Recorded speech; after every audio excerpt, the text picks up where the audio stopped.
আমাদেরকে করেছে, কিন্তু ওপর লেভেলের অনেক প্রশাসন এই প্রোগ্রামের জন্য সাত্তার ভাইকে 4 ঘন্টা বসে রেখেছে এখানকার বিধায়কের চাপে। তা আমি আমিরুল ইসলাম সাহেব, আসসালামু আলাইকুম। আপনি দুবার জিতে এসেছেন, 3 বার ইনশাল্লাহ আর আপনাকে জিততে দেবো না। কেন? আপনি আমাদের এলাকা থেকে ভোট নিয়ে গেছেন, যখন এখানকার মানুষ কেন্দ্রীয় শাসক দল চক্রান্ত করে তারা দরগা মাদ্রাসা সব কিছু নিজেদের দখলে নিতে চাইছিল, এখানকার মানুষ রাস্তায় নেমে শান্তিভাবে আন্দোলন করছিল, প্রশাসন লাঠিচার্জ করে আমার ভাইদেরকে গ্রেফতার করে নিয়ে গেছে।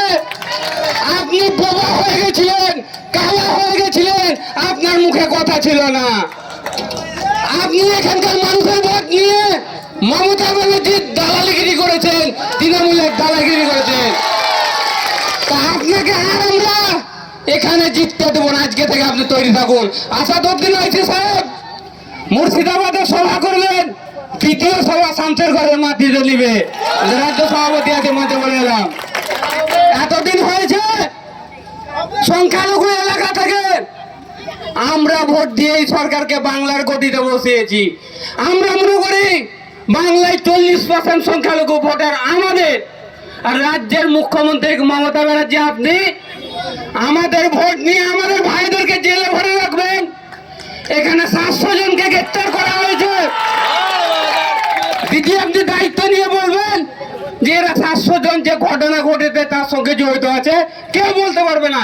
যারা করেছে, যারা অন্যায় করেছে তাদেরকে সাজা দেন, আমরা তার ফাঁসির দাবি করি।